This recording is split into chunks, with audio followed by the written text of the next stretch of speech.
morning, everyone. My name is Anthony Holmes. I did 33 years in penitentiary. I spent 8 years and some months wrongfully convicted before being freed. I was falsely accused of a crime that I had no knowledge of. And I was given 200 to 400 years. My name is Tabitha Pollock. I was convicted in 1995 of my daughter's murder.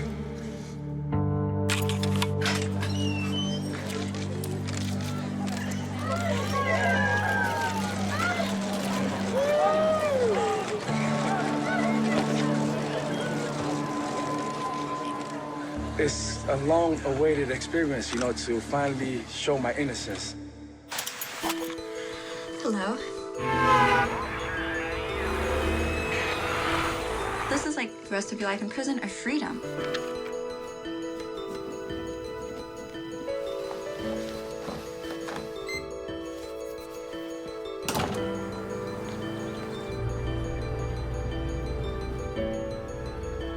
When I found out that I was having an internship at the Center on Wrongful Convictions, I was excited, I was ready for new experiences. And most of the students are coming this experienced with a somewhat of a privileged background. When I first walked up to the center, I was nervous. I was wondering will I just not be prepared for the kinds of things that I'll encounter at a place like this?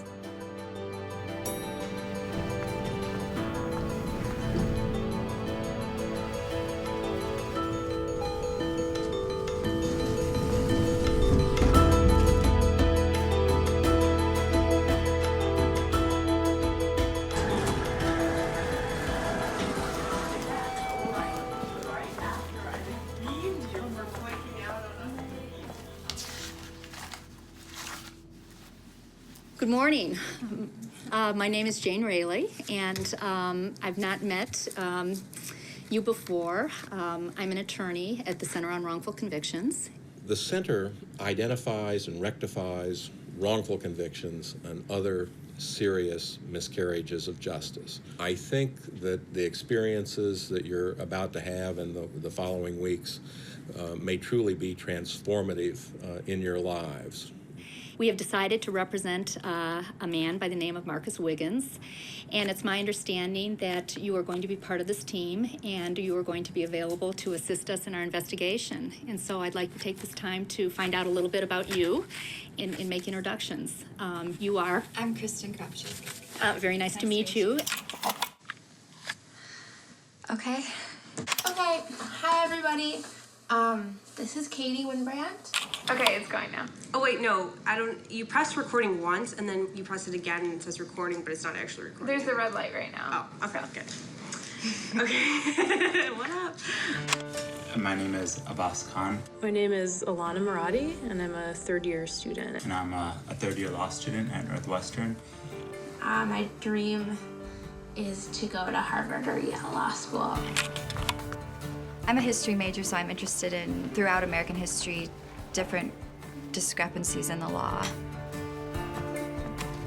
I don't really know much about the legal system. I mean, I know a little from class and, well, from TV. That doesn't really count.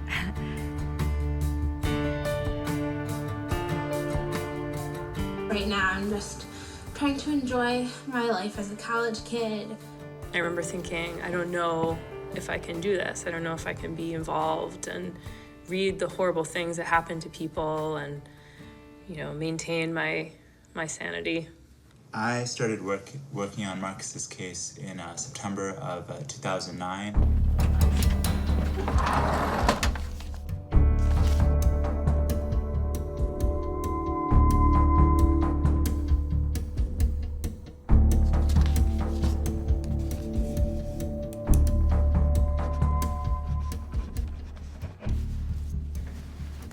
First of all, I think we should start by saying that this was a crime that occurred in 1999, and Marcus was charged and convicted of first-degree murder of a man by the name of Theophilus Teague, and he was sentenced to 46 years in prison. We should talk a little bit about, how difficult it is to take an old case and to prove something called actual innocence. There has to be positive evidence of actual innocence before we call a case an exoneration. We're not a criminal defense operation. We represent people in innocence cases, period. One of the things that the people who are wrongfully convicted find out very quickly is that it takes a much greater amount of evidence to set you free than it took to convict you in the first place. Most people take it for granted that if you're accused by a prosecutor or a state's attorney, then you must be guilty. And the same is true of the general public. They think the same thing. If somebody is accused, he must be guilty. But as you will see while you're here at the clinic and reviewing some of the materials, you'll be wondering, you'll be aghast. How could this happen? Marcus Wiggins has been through the legal process.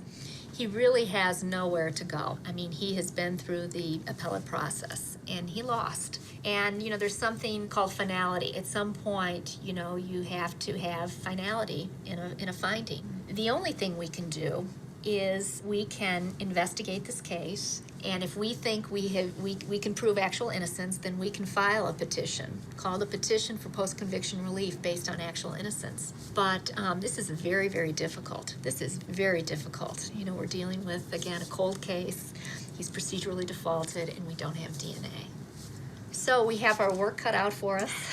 As I said before, we've got a huge hurdle that we have to jump over. So I think that we'll meet again very soon, and you know, we'll start our investigation. To be a part of that is really crazy.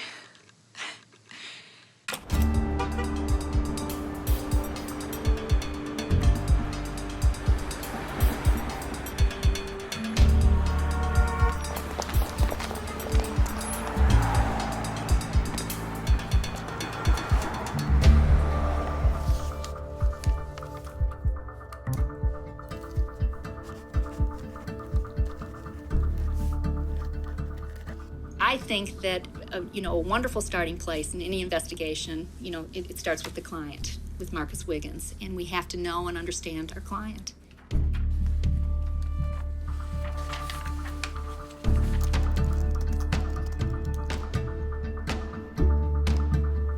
I have spoken to Marcus several times on the telephone, but I have not met him in person. But I can tell you a couple things. Number one, that he does have a stutter. Number two, he's a very quiet person. I thought I got a sense of Marcus, but it was still a little scary and a little intimidating having that phone ring for the first time. I had set up my first legal phone call with a client in prison talking to me. He'd never met me. I didn't know if he would trust me. I'm this random undergrad. Jane left and closed the door, and it was just me and Marcus. So he was just really willing to tell me about everything. It was just so nice. I felt a little bit guilty asking him about things.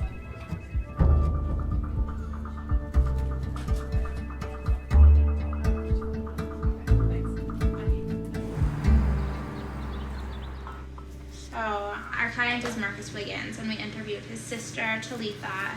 They came into the center and told us a little bit about Marcus's personality and his childhood. But it was a stepfather and a sister? Yeah. The interviews were really different. The sister was very open. Oh, he was the funniest person you'll ever know. He imitated a lot of people from TV. Like James Brown. He used to dance like James Brown, and we used to crack up laughing. My mom bought him a Billie Jean jacket. It was red, and he had this little sparkly glove and these ugly boots that he used to wear. He was really outgoing. He, had a lot of friends. Everybody was crazy about him. We have a strong relationship. It's just kind of hard when, he's in a place that he's at, and there's nothing I can do about it. And I kind of distance myself from him sometimes because I don't know how to do. Oh, I'm about to cry. Because I don't know how to deal with it. But for the most part, I try to stay in contact because I know that he needs us more than anything than he ever needed us before. I can assure you, once you visit a client, you become inspired, and it really motivates you to delve more thoroughly into the case.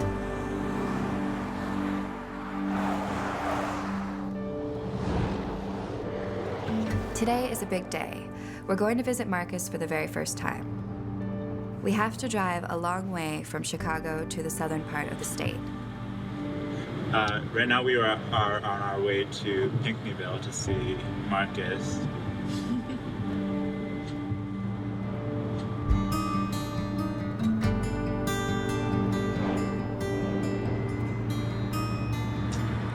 I expect him to be happy to see us because I'm sure it's nice to have any visitors.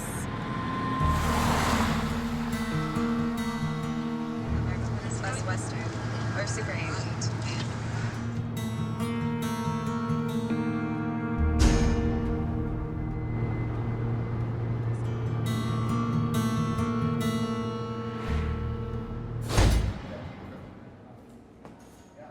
It was my first time visiting someone in prison. I think we spent about 4 hours with him, so that's about the longest time I've been in prison, too. How you doing? What's up, Ash? Hi. How you doing? I'm fine. Okay.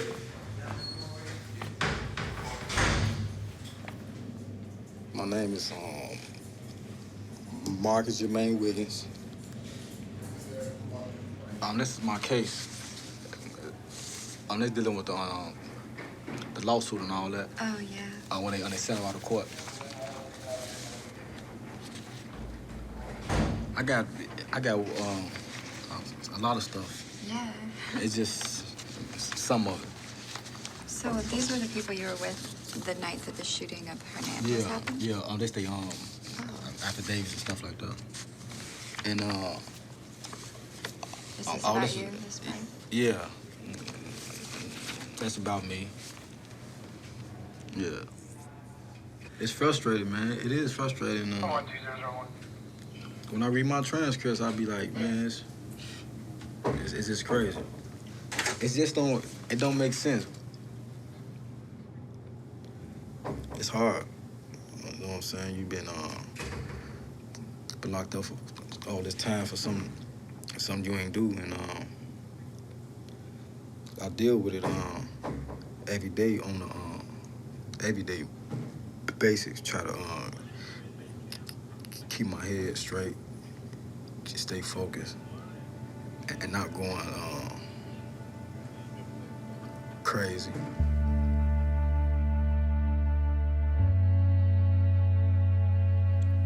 It's really on them and to really come out and just speak the truth about what happened, man.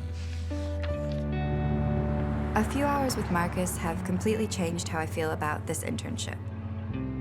Until now, everything has been on paper, and now this whole case and wrongful convictions in general have a real human face for me.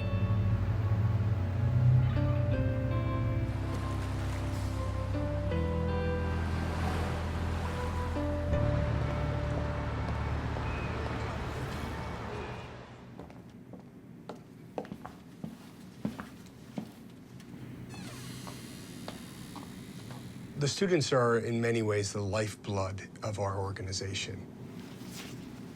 They will be involved in every step of the process, doing basic investigative work, and we could not exonerate our clients without them. And the thing about police reports is they're not necessarily one-sided or the other, they're just the facts, like what was found. Or so you think, of course.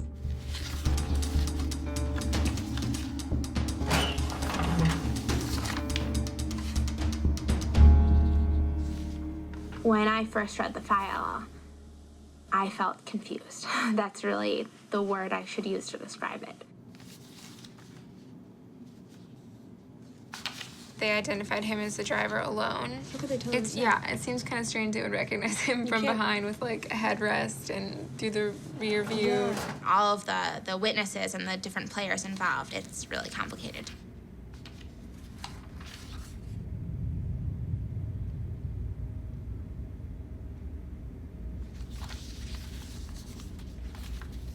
There was a lot of weirdness about his defense. The people that they chose not to bring to the stand and testify. And I have a lot of questions of why. We need to know an expert's opinion on how the police investigation was conducted. We need to know his opinion on what steps should have been taken, what steps weren't taken, what makes it more or less likely that this crime happened in the way it said it happened or happened at all.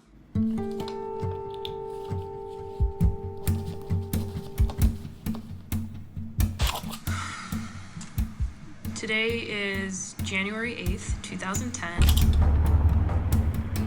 2 days ago, on January 6th, I went to the home of William Dorsch, who is a retired homicide detective and currently an investigation expert. Through a vacant lot, an offender chased him, shooting while he was chasing him, striking him in the spine and grazing him in the right front. Now that there was no evidence of in the autopsy. Yeah, well, this is the preliminary report. Yeah. It's written by a patrol officer, okay? He does an initial report, and he may give this report from the best of his information to the detectives, but it may turn out that none of this is even accurate. By the time the detectives should do a much better investigation. Could the crime have really happened the way it was described in the police reports? Let's see. Maybe here. What happened? Theophilus Teague was 17 years old, a teenager. February 17th of 1998 was Theophilus Teague's last day on this earth. He was standing in the street when he was shot at. He was chased down the street, chased through a vacant lot, and hunted down in an alley where he was shot in the back by the defendant, Marcus Wiggins. Theophilus Teague was murdered between 9 and 10 in the morning, and Marcus was arrested for the crime early in the afternoon, just a few hours later. It's very fast. We're wondering how the police could be so sure that Marcus was the murderer. One big impression you get is that a lot of the details just don't make sense. We feel like we have to find a different way to understand the case better. One of the first things I do is I read every report, and then the next thing I do is I go to the crime scene, because I can't ask credible questions of people if I don't understand what I'm talking about.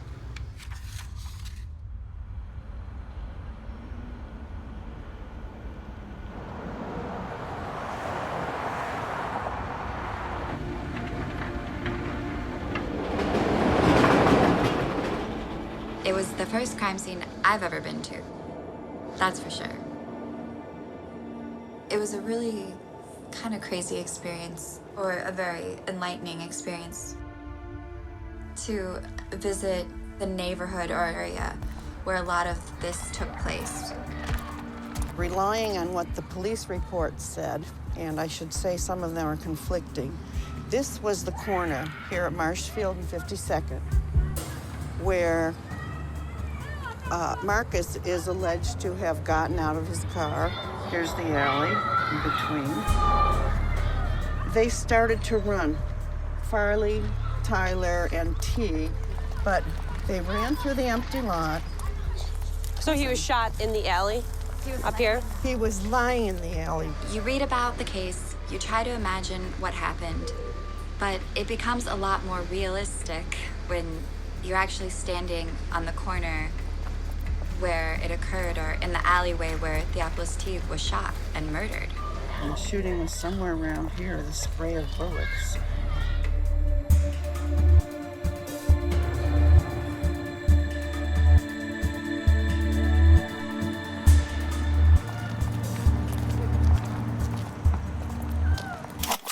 Supposedly about 13 shots were fired when Theophilus Teague died. How could no bullets be found in this abandoned lot?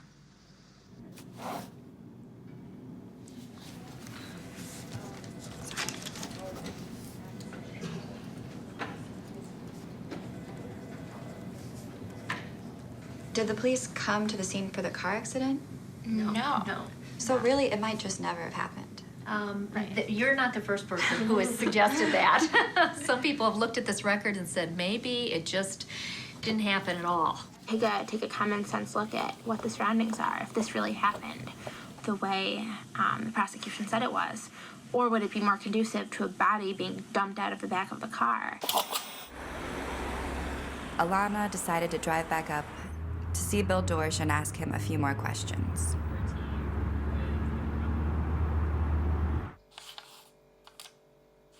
I told him about the evidence that was collected, the evidence that wasn't collected, and asked him what he thought about everything. And he was able to confirm some of our suspicions. All right. So it appears that they have never done the car, they have never done the crime scene, they've never done a canvas. All right. There's a problem here because it doesn't sound like the police went back to the scene to really look for the bullet evidence. You really don't have the ballistic evidence because there's no shell casings found. What you have only is testimony from people that say, I heard so many shots, correct? Right. And you never know how many bullets you fired until it's over and you can check your weapon. Okay. The detectives got the call to go to the hospital. At the hospital, they had the victim who's deceased. They probably had the witnesses there. They acquired a name and they pursued the offender, and the crime scene was not done. And definitely no canvas done. That's big.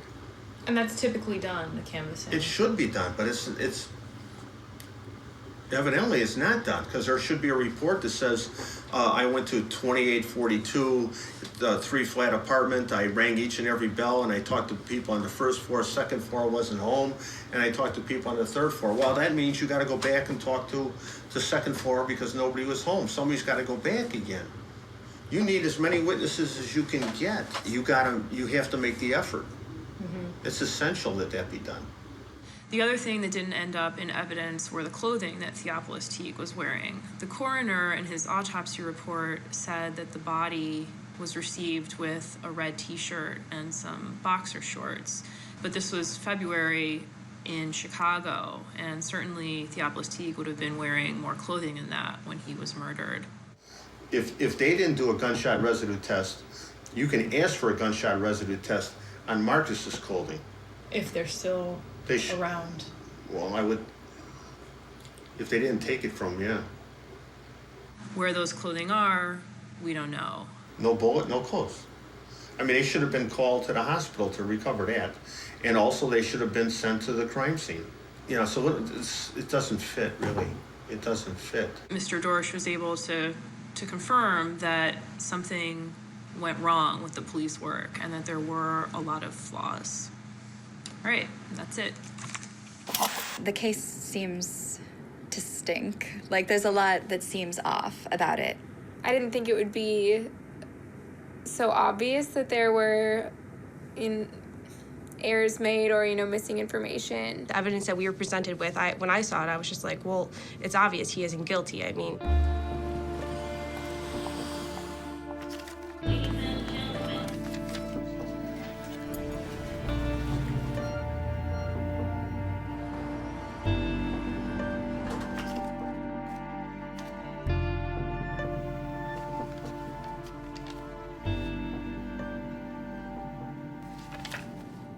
The other thing that we can't forget is the fact that Marcus Wiggins had an alibi at the time of this crime. And, there's an old adage that criminal case, there's no such thing as a good alibi.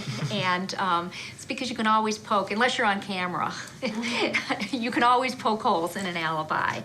And alibis are always, of course, suspect when they come from your family or your friends. But, think about what your alibi would be if you were accused of a crime, on a Friday or Saturday night. You're going to be with your friends or you're going to be with your family.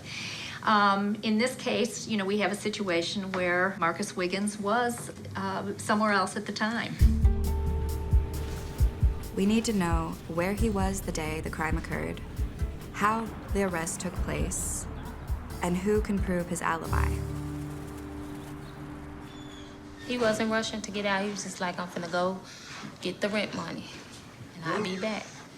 So Marcus said, okay, I'll be right back. Let me go find my mama or whatever. I'm finna go get their part of the rent. He wasn't gone no more than about 20 minutes. He came in the door, he spoke, he smiled, and he picked up the baby. He like, here go the money. Get it to your mom. And I'm like, okay. So he laid down, cut the TV on, picked up my daughter, laid her on him as usual. And he was just watching TV. 2 minutes later, the police was breaking my door down with guns everywhere. I'm screaming, saying, he got the baby in his hand. Don't shoot, don't shoot. They was so rude. Very rude. And I was mad, and I seen Marcus in the back. He was holding my daughter. And they was like holding a gun, tell him if he moved, they gonna shoot if he try to run. And they grabbed my grandbaby up by one arm and slung her to me. And as they was taking him down the stairs, I was asking, what happened? What'd he do? They weren't giving me no answers. And from that day, I haven't seen them no more. When they come there with their guns out, they say that we want to talk to you. Why do y'all want to talk to me with y'all guns out? If anything, y'all should have came and said, maybe we want to talk to you, because I'm not arrested for anything. I'm not. They didn't have a warrant for me, so they came to my house and said, we need to talk to you about a rape. A rape. The fact that there was no physical evidence in this crime also makes me think about how easy it was for Marcus to be convicted.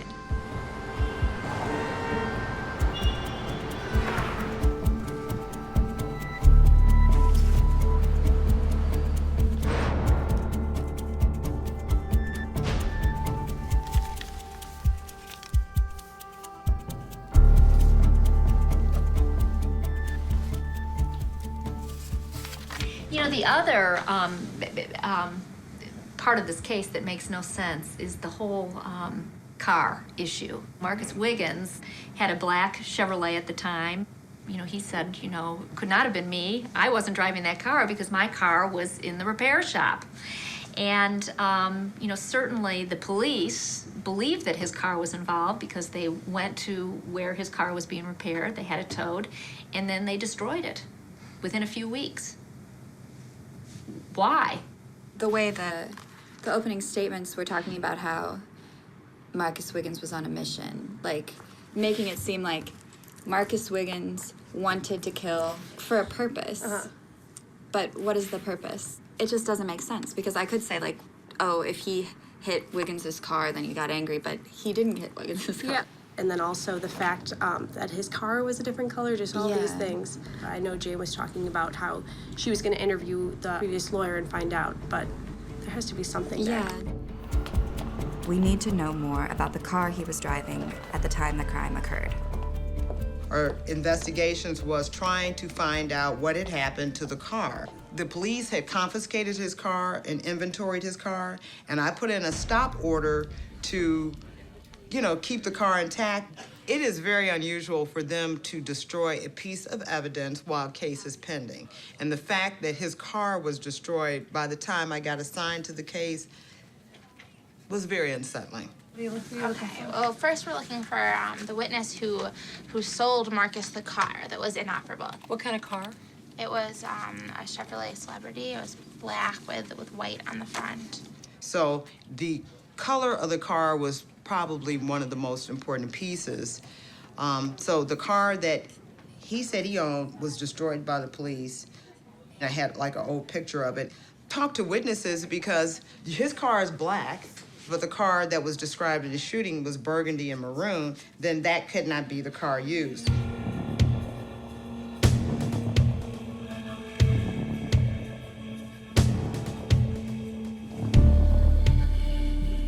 Are those all cars? Yeah, it's a lot of cars. Maybe, is she like a car dealer? There we go. There's the 1985 Chevy there's the Celebrity. car. That's, What is it, does it? Got it. Let's see what that. Okay, so here's a phone number. This is the most current address. Okay. This is the phone number that's connected to that address. It doesn't mean that it's accurate. Okay. Yeah. Will that be helpful? Yeah, that'll be really helpful. That's right. Okay, thank you. Bye-bye. Hi. Sorry, am I interrupting stuff? No, come on in. Okay. What's going on? We found a few exciting things. This is the car she said. It was a 1985 Chevrolet Celebrity. We have the tag number. We have the VIN number. This is wonderful. So this is the person who claims that she sold Marcus the car that he had at the time that this crime occurred, the car that he claimed was in the car shop. Right. That would be that is wonderful news. That's great. So what we want to do is we want to find her, we want to interview her, and we want to talk to her about what was wrong with this car. Exactly. When she sold it to Marcus. Yeah.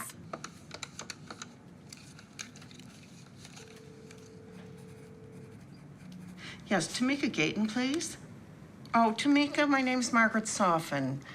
I'm looking for information about a vehicle that you sold to Marcus Wiggins about 10 years ago. Marcus Wiggins? It was a 1985 Chevy Celebrity. Let me tell you why I'm calling. I am an attorney and I am working on, pardon me? Oh. Was she next? She hung up. Oh. I probably shouldn't have said attorney. Yeah. I think it scared her. That's why it's nice when students call. Yeah. There was no physical evidence in the case. He was convicted completely based on witness testimony, or supposed witness testimony. We have a situation where the crime scene does not make sense. Does not make sense that certain evidence was destroyed shortly after the crime occurred. You know, all of those are puzzles in this case. But that's all we have at this point, and that's not enough to file a petition based on actual innocence.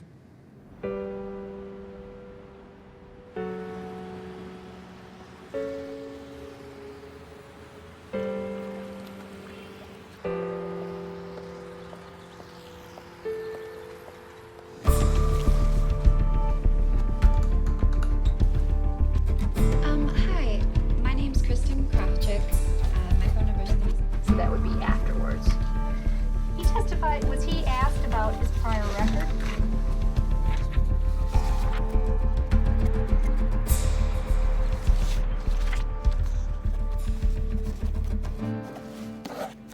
You know, we have to sort of decide where our investigation is going to take us. And the way I see it, he was convicted based on the testimony of an R.L. Mahan. He was convicted based on the testimony of a Cedric Farley. And he was convicted based on the testimony of a Kelly Stokes.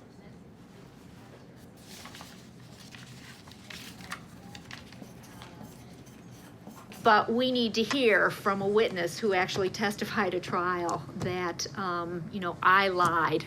I testified falsely, you know, for this reason. We need to hear that. We need to have a witness feel comfortable putting that on paper.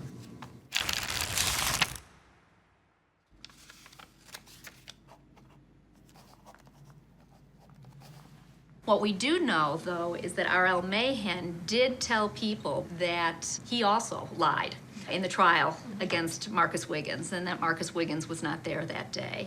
So he had recanted. He had told Marcus's ex-girlfriend that he lied, and he had told an attorney that he lied.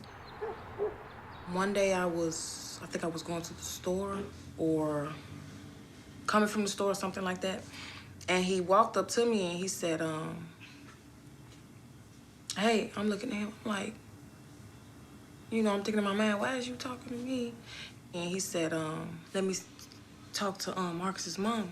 So I called on her phone and I told her, I said, all right here, he wanted to talk to you. She like, no, what you want to talk to me for? I said, no, he just wanted to talk to you and let you know, see what he can do to help Marcus's case, because he know that he didn't do that.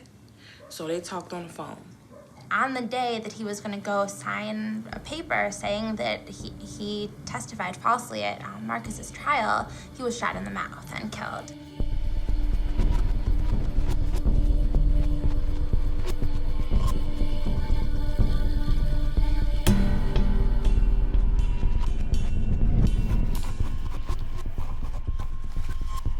Perhaps the most damaging testimony at trial came from this man by the name of Cedric Farley.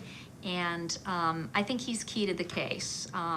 Cedric Farley is the one who viewed a lineup and identified Marcus Wiggins as the shooter.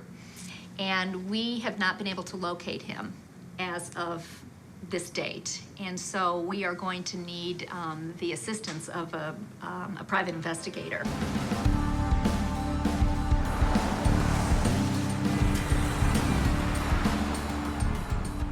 My name is Cynthia Estes.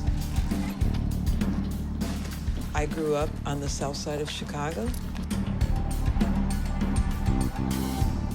I was thinking we could go to the Fairfield address.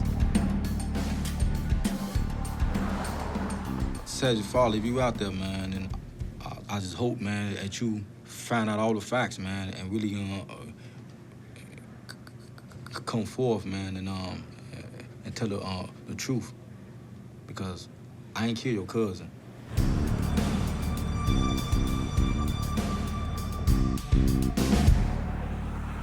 There goes Jimmy, and we just talked to Jimmy, and he is the nephew of Cedric. So this is the best lead we've had yet on Cedric, I think. He was actually very nice. I mean, a lot of it has to do with Cynthia's brilliant talking there. I talked fast. I talked really fast. I told him he was good looking about 25 times, but that didn't do it. He doesn't know who the Teagues are, and he doesn't know who our client is. Cedric is coming back. It was like Thursday afternoon from Memphis. So there's a possibility we could maybe talk to Cedric maybe Thursday.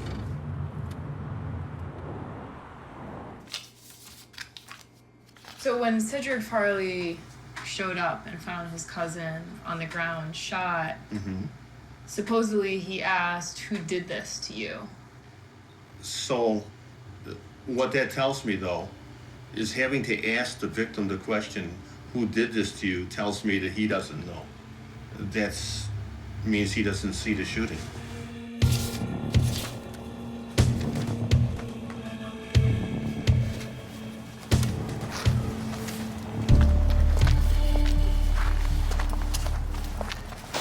Where are we on trying to locate Cedric Farley? Well, the last time Abbas and Alana and I went out, and that was early November, we went to an address that we were given, and we spoke to a young man, I would say 16, 17 years old maybe, whose name was Maurice. And he said Cedric Farley is his uncle, and that he does not live at that home. He does not know where Cedric Farley lives. So that's the last update on the Farley situation.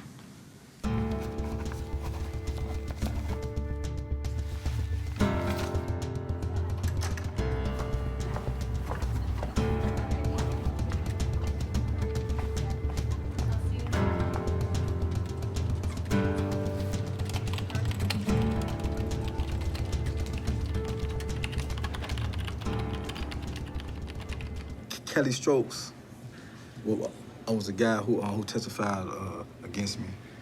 I knew his whole family. Kelly Stokes, he said that that the homicide detective forced him to say what he said. When I told him Kelly on the phone, Kelly said, Marcus, man, I'm so sorry. I'm so sorry I had to do that. He said, but them dirty detectives made me do it. The Kelly Stokes situation, we found his house, we went to his house, and we found someone who called himself Kelly Stokes, and there was some confusion because this guy looked really way too old to be our Kelly Stokes. And it turns out he's Kelly Stokes Sr. The man that we want to speak to is younger, and he was not available.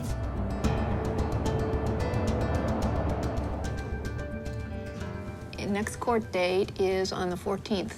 Who's that? Who? Kelly Stokes. He's in jail? He's not, I think he's out.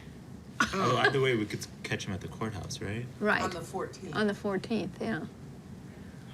They've changed. Call for, so that's the number we call. Yeah, let's just call the jail. Yeah, yeah. Abbas, you want to do that? Yes. And find out. if he's there. This morning, I met Margaret in the city. Okay, so this is Kristen talking, and me and Margaret are leaving the criminal courthouse. Okay, so there's Margaret driving. We went to try to find Kelly Stokes. Because I feel a little bit like we've been stalking him. I met him, this is the third time I've spoken face-to-face with him. The first time was at his house while he was engaged in business activities, standing outside, and he really didn't want us to be there. And he was very nervous about it. At first, we didn't see him for a while, and we were kind of nervous, like, where is he? You know, and then he came in the door, and Margaret recognized him. He turned around, he nodded at me, and he was with his girlfriend, and I spoke to her and said, how's the baby? So we said hello, and then he asked if we were there for him. And Margaret said, yes, we are. And so he sort of motioned and said, let's go outside and talk about this. We went outside of the courtroom, and I showed him the affidavit, and I asked him to read it and see if there was anything in there that was inaccurate. He read over the entire thing. He said there was no problems with it, that it was all accurate. And he said, he signed it. Basically, it was actually that easy, surprisingly. Very little drama. He just read it and signed it. And then he said for us to tell Marcus, what up? What up to Marcus from Kelly Stokes. So then when he signed it, it was just like, oh my gosh. You know, it felt like a huge step to me. Like, this thing that we wanted for so long is finally happening. And it's just one step closer to Marcus, you know, to getting his petition filed and for Marcus to be freed, so. I'm typing like nothing because I'm still typing.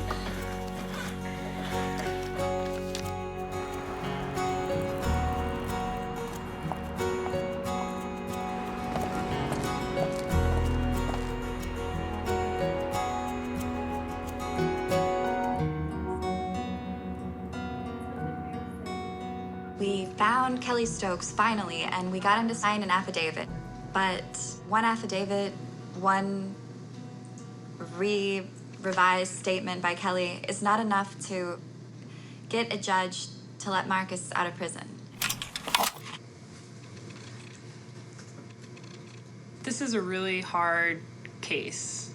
The facts are so complicated, and we're hitting all sorts of dead ends when we're trying to find witnesses or uncover new evidence. And it can be really frustrating, in part because I think I came to the clinic thinking that it would be a little easier to prove someone's innocence.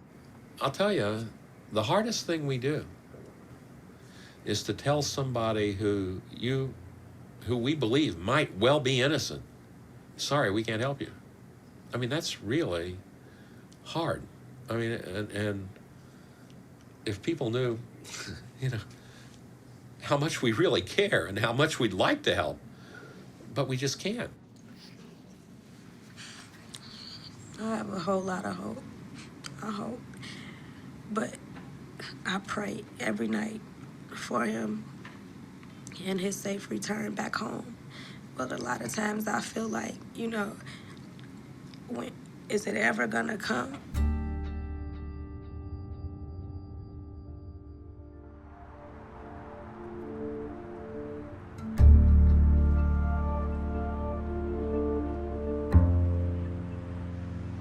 I can't even begin to imagine what it's like for them. It's sort of like a constant loss, always grieving a loss, but never being able to move on from it because he's not really gone. He's somewhere, but, you know, he's not with them, and he's so far removed from them, so.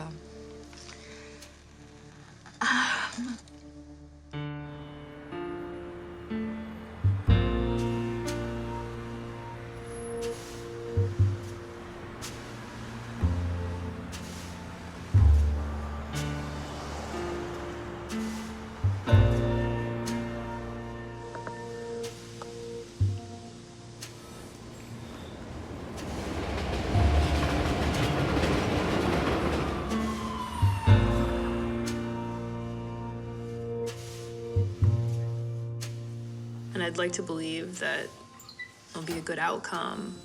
But at this point, we don't really have a case. I think that there will be a break in the case. I truly believe that, and I don't know when it will happen or what it will be, but I think that something will break.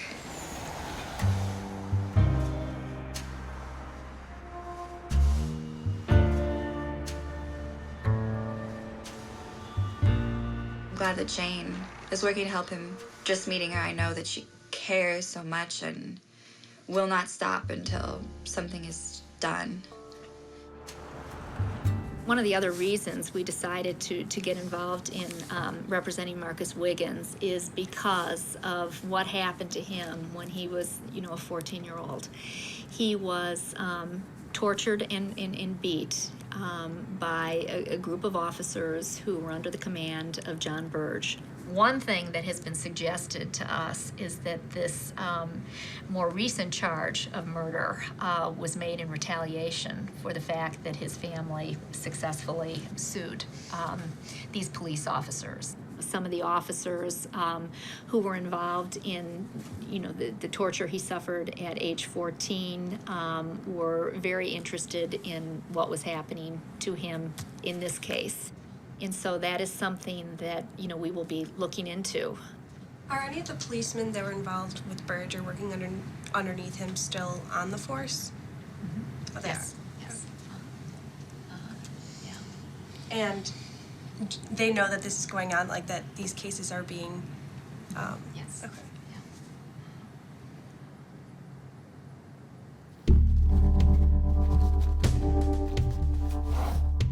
A Chicago teenager is filing a civil rights lawsuit against former police commander John Burge, former police superintendent Leroy Martin, and other police officers. He's charging them with torture for an alleged incident that occurred a year and a half ago.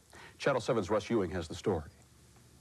The suit charged that Marcus Wiggins was falsely arrested by Area 3 Chicago policemen and beaten and tortured with electric shock. The act allegedly occurred in 1991 when Wiggins was 13 years old. Former police commander John Burge was in charge of Area 3 at that time, and the suit charges that men under Burge's supervision violated the juvenile's rights in an effort to force a murder confession out of him. The suit further charges that the 13-year-old was held for 24 hours in an adult facility and not allowed to see an attorney or his mother. They wouldn't let me see him. I sat there on the police steps asking them, could I get up to see my son? They wouldn't let me up.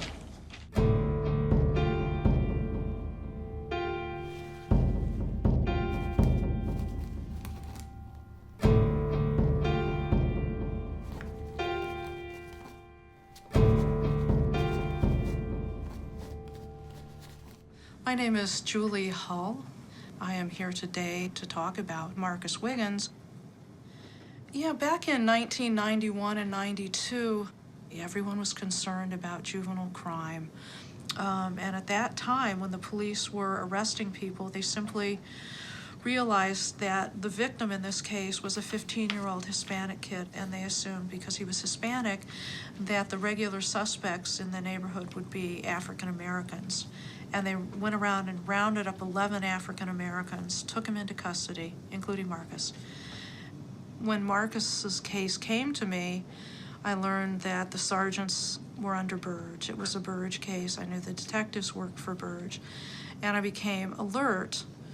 I noticed that when Marcus had reported to the Audi home, he had indicated in his intake form that he had been beaten by the detectives in the face, he had been beaten in the chest.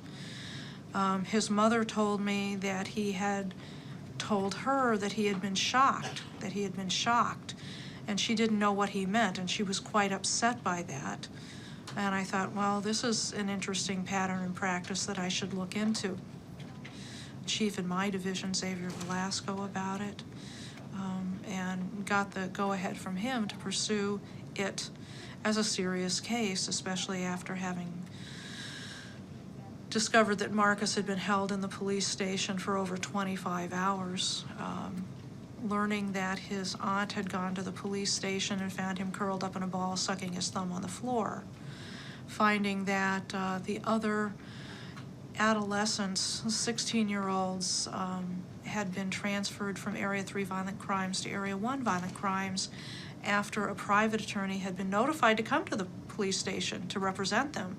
The police had decided to get them the heck out of there.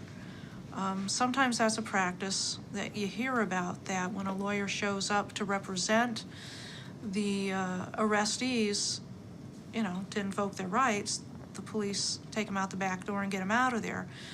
And you hear those rumors, but what was unique about this particular case is that those rumors were true, and the way we know they were true is those adolescents, the 16-year-olds, escaped from the squad role in Area 1, and they were charged with escape. So we have proof that the police moved them from Area 3 to Area 1 to avoid the lawyer. So there were a number of things about this case that seemed really wrong. We have to know how Marcus's story fits into the bigger picture.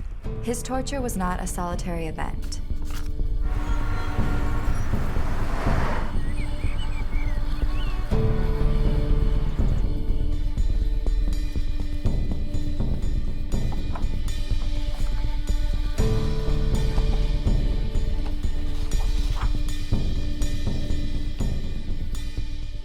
What I believe is that John Burge saw this treatment when he was a military policeman in Vietnam and may have participated in it. I've interviewed men from the unit that he served with who admit to having inflicted torture and been present when torture took place.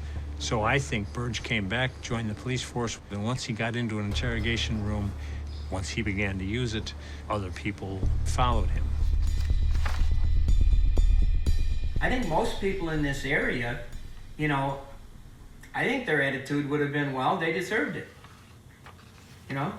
So you had to use some rough methods.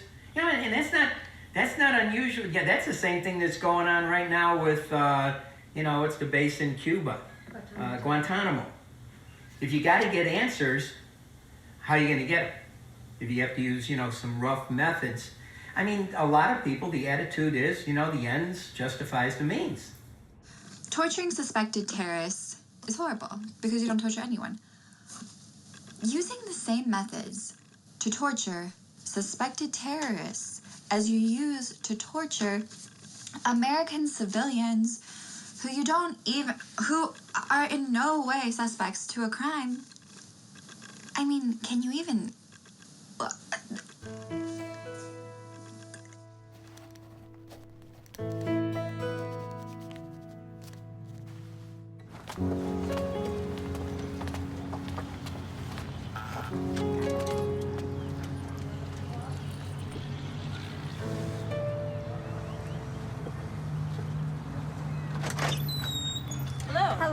Hello, ladies. Hi. How you doing today? Good, how are you? Everybody's all right? Yeah. Good. Come in. Okay. We are working on this case for a Marcus Wiggins case, and we are hoping that he becomes exonerated. And we know that you are an exoneree. Correct. Right. And how long were you in prison for? 24 years. 24 years. Oh Yeah. my gosh. Yeah. no joke. Yeah. And the last 9 of those 24 years was did at Tam's Supermax. Oh. That's where you're locked up 24 hours a day. Everything you do by yourself. How did you deal with? It's in a short period of words, I can say, by the grace of God, I survived. You know, plus the fact that my parents raised a stubborn boy. You know, that every time you put me in a situation where you say you're gonna make me do something, I do just the opposite. You know, so in TAMS, they said that they would break you mentally, physically, and spiritually. I said, no, you won't. And that was the stubbornness and the honoriness in me that kept me going and allowed me to survive. Daryl's taking us to the place he was tortured so we can get a better idea of how it happened. Keep straight. All the way down. You're going past the filling stations, everything. They did tell me that they had a scientific way of, quote, interrogating niggers. Now, I didn't know what that means other than I say, well, you know, they're gonna beat me up a little bit. You know, okay, cool, I'm ready for it, come on, you know, but what they did to me, I had no idea.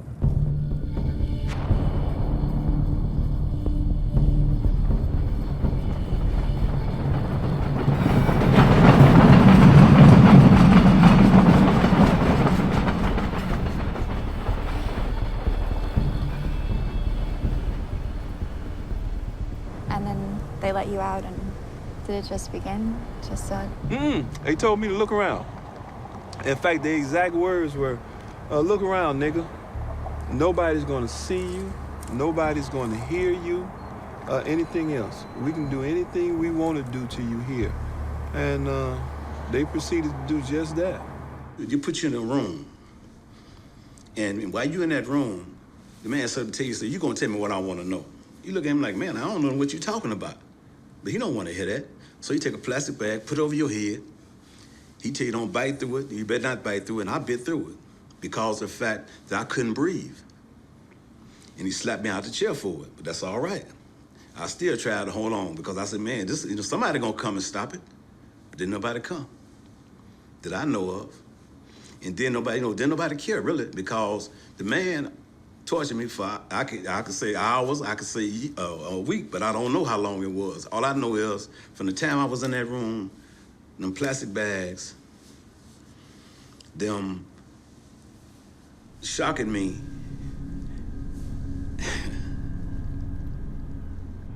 You think about this. If you take an electric caliper and you stick it to a cow, as tough as a cow hide is, it'll make that cow jump and run like a racehorse. So now imagine that being stuck to a human being, you know, to your skin. Most of the time, you see police roll on somebody or do something to somebody, you heard about them beating you up, you know, something like that there. Okay, so you get beat up, but you don't get tortured, you don't get almost killed. You know what I'm saying? You don't get electrocuted, you know, needles going, you feel like needles going through your body, over 1,000 needles going through your body at one time. You know, your whole life flash in front of you. You know, and you go numb. You know, you lose the grips in your hands. You know, your ankles, you got handcuffs on your ankles with an electric shock to it and electricity going through your body. You jumping on the floor like somebody throwing, like you having a seizure or something. People stand up there laughing at you, calling you niggas and stuff like that.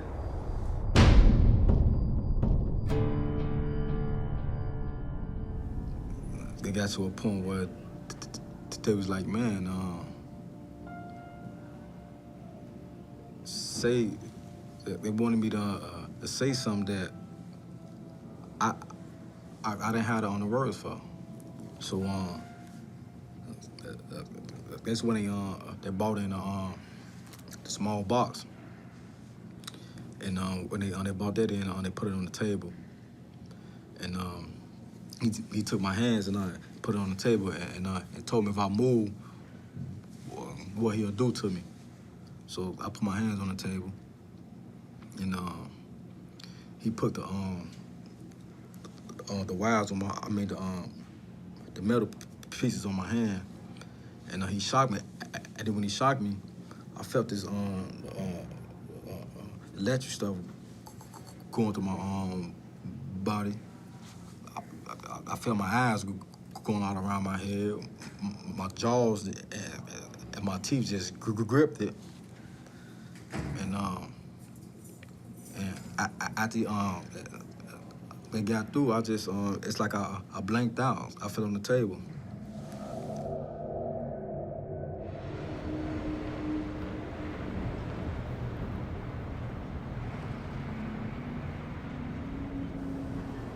It got to the point where I was willing to say my mother did it.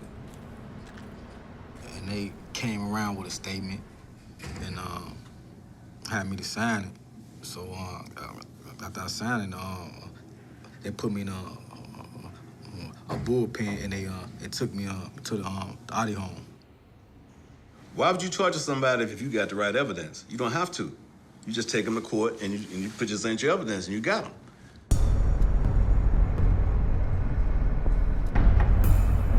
Present is Aaron Farrell, Assistant Public Defender, Sean Tyler, Julie Hull, Assistant Public Defender. What happened with Wiggins that made it such a unique case is that you had an eyewitness who rang the doorbell of the family of the victim and told them their son had been shot. He was kneeling down, thinking Jesse Clemens fired 2 shots and ran. And now they've got a problem because they've got an eyewitness who says, well, one person did the shooting, then how do you explain away these other kids confessing? Why do you confess to a crime that you didn't commit? Well, you do it if you're tortured.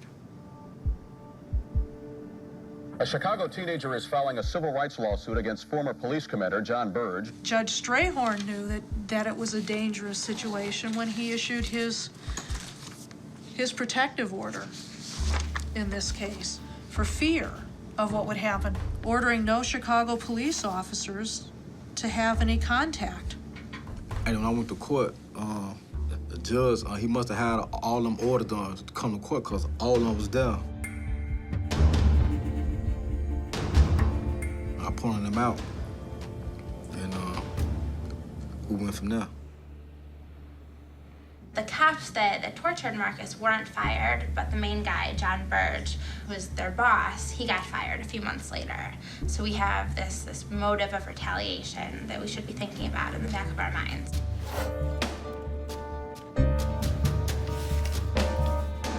I do believe strongly that Marcus Wiggins' second murder case is related to his first murder case in ways that I'm not at privilege to speak about at all. I think this answered a lot of questions. Julie answered a lot of questions about the first case, and kind of about how it may be connected to the second case. But we still have like the second case that is the big question, like how did this happen? How could it happen? And I mean, we have theories, and theories based on evidence and testimony, but it still seems really... I just can't understand how it could happen, and they have still gotten away with it. I can't understand the system, I guess. Yeah, I'd like to like read through the actual trial.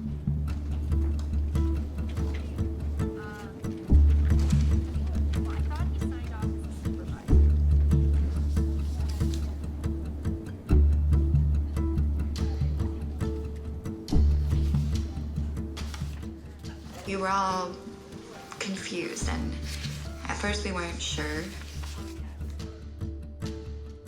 We realized that a lot of the police officer names that we were seeing on the papers and in the file for the 98 case were also in the 1991 case when Marcus was tortured.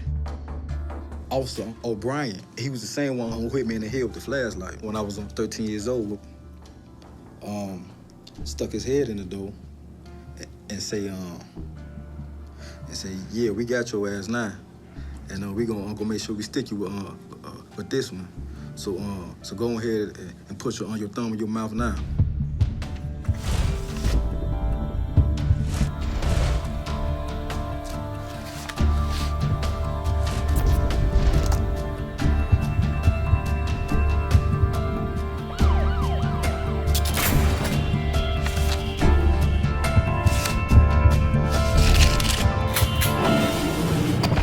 I remember talking about this with my dad a little bit on the way home from work one night, and he was a little bit skeptical because this really presents the idea of a police conspiracy.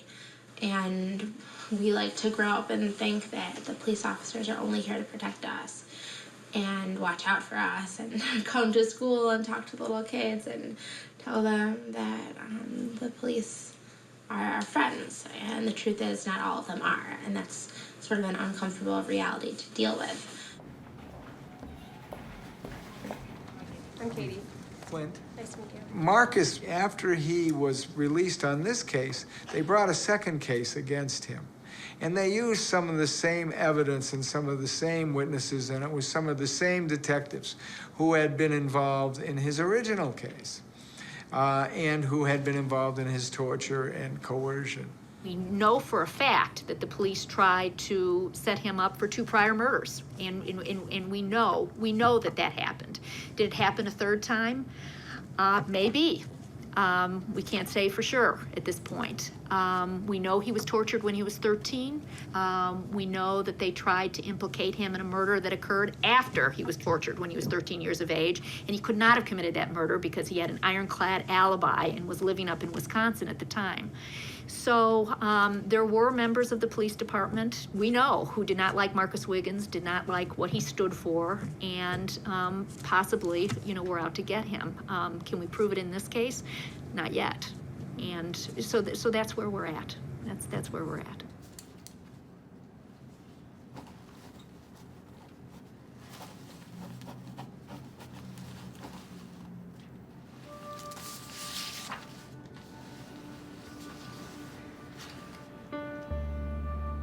I remember the feeling of leaving the prison and feeling so horrible that Marcus was not able to leave. I could walk out of the prison and I remember the sky was very blue and the sun was shining.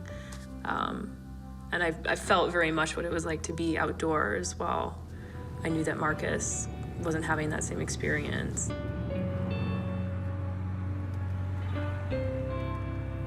And some students many times have a very difficult time going back to sort of their shifting gears. They work here at the clinic and then, they go home at night and, have their happy lives. And many of our students, many times find that very difficult to do when they know they have a client who's in prison.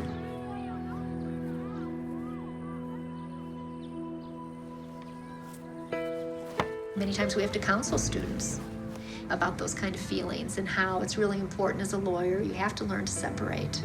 It's only healthy. You can't, because you're not going to be able to win every case. And you're not going to be able to set your client free in a short period of time, usually. He talked about how he hated being in prison and how he wanted to be free to be with his family. And that's one thing about that, the students of the School of Law, if they know that you innocent, they're gonna fight for you. But they'll tell you straight up. They ain't finna cut no corners with you, anything. They're gonna tell you straight up. And I love them for that. I truly, I care about them. Yeah. The bonds are deep here because we're doing something very special. We're representing people who have been wrongfully convicted. We have a situation here where all the players have told us themselves or told us through third parties that Marcus Wiggins did not commit the crime. The only person we've not talked to or heard from is Cedric Farley. And he is he was the one who gave, key testimony against Marcus Wiggins. And I don't know how we can unravel this wrongful conviction without talking to him and finding out what he has to say. It's key. Cedric? Yes. It's key. Katie. Okay. Hi. Hi. Okay, so I guess this morning, Jennifer did an accurate search to try to find Cedric Farley again. Okay. And we were trying to find Cedric Farley with the name spelled with a C. We want to run some searches. Accurate Okay. And so, if it's all right with you, Katie has the information. There were some Wisconsin addresses and some Illinois Yeah, addresses. I've got it.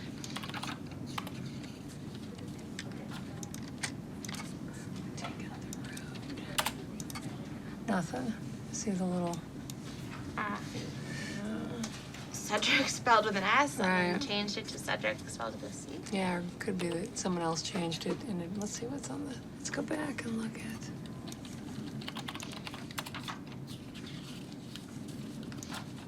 Okay, we got 100. Where he is now? Oh my gosh, that's the Wisconsin connection. That's him. Yeah.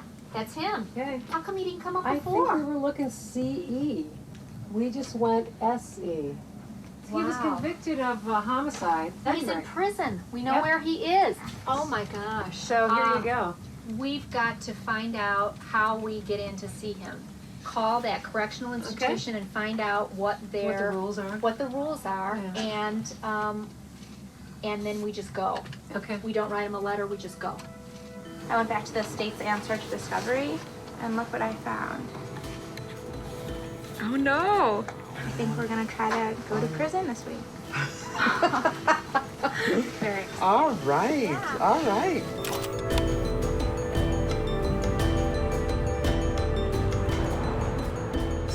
We're not too terribly late. I just drive up and we'll jump out. Just get your ID and don't bring anything else. I can't bring my papers? Oh, you bring papers, but don't bring money or anything.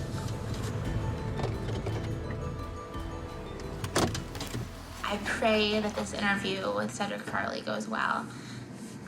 Marcus deserves the biggest break, and like I've said, this is the biggest break in the case that we've had.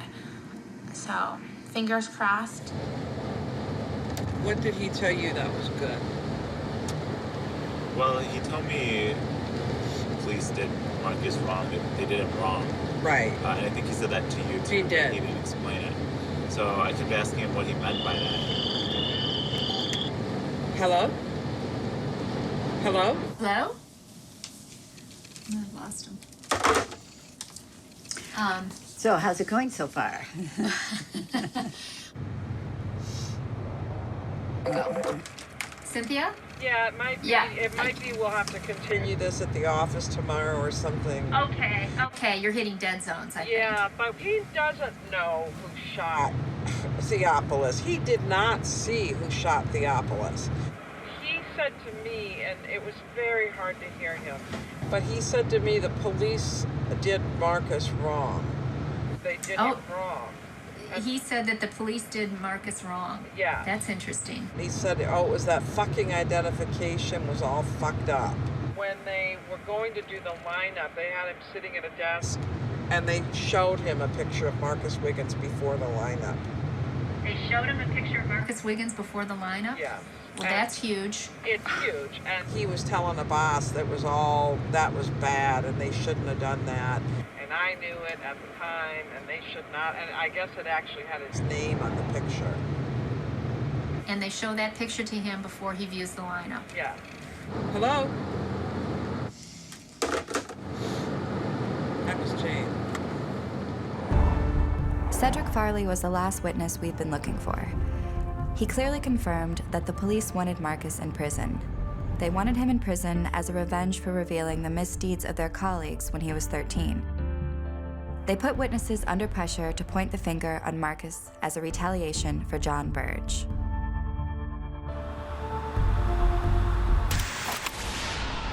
A high-profile trial at the Dirksen Federal Building is moving into a new phase today. I feel like anything that will bring John Burge into the public eye and under scrutiny, like a trial such as this, is great for Marcus because it just makes his case that much more sort of relevant and pressing for the media and the city. John Burge was seen arriving for court today, but once the verdict was read, he was taken out of the Dirksen Federal Building, away from public view. John Burge is found guilty of lying about the torture of suspects.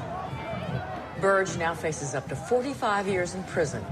Former Chicago Police Commander John Burge broke the law, but is supposed to uphold it. When you look at everything we've collected and you start connecting the dots, you see that this case begins with police torture and it ends with police intimidation and police retaliation.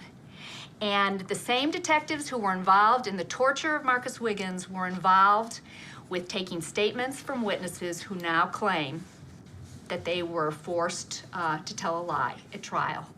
And so I think at the end of the day, we have got what we might call a Burge claim.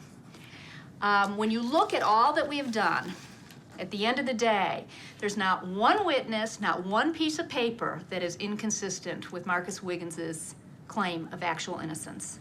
We still have some tasks left to do, and today we'll make a list of what they are and decide who's going to complete those tasks. But I think now the time has come to put pen to paper. And I think now the time has come to explain to our listener, to the court, why Marcus's case should be heard, why he's innocent, and why he deserves a new trial.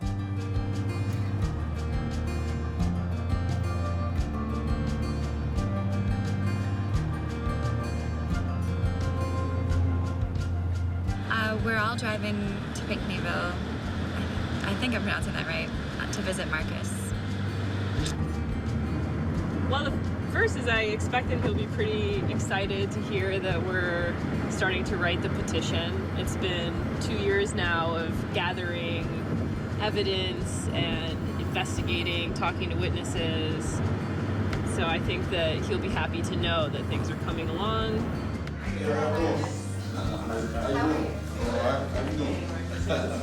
It's gonna feel so good just to get outside that door, you know? It's gonna feel so good. I'm gonna spend a lot of time with my kids and really pay attention to them, listen to what they gotta say, and take it from there, you know? But yeah, it's gonna be good. It's gonna be a good thing, yeah.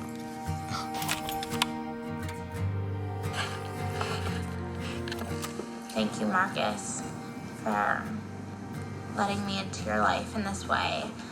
And you've changed my life. So I hope that some of the work that I've done in this case will end up changing yours. After meeting Marcus and learning so much about him, it's not like he just disappeared from my life. Like, it's something that I'll, remember forever and will affect my life probably forever. It's definitely not something that I can just forget about.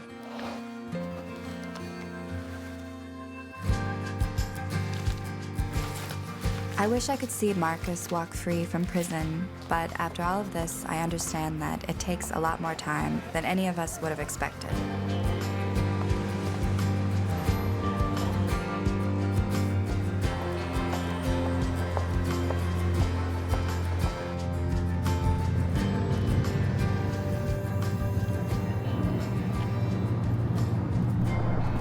It's so easy to get really cynical about not only the legal system, but just the world in general when you're learning about this kind of thing, because so many awful things have happened to the people we've met, and it's hard to see the positive side, but I think the positive side is that there are so many people who care and who are doing whatever they can to stop this kind of thing from happening.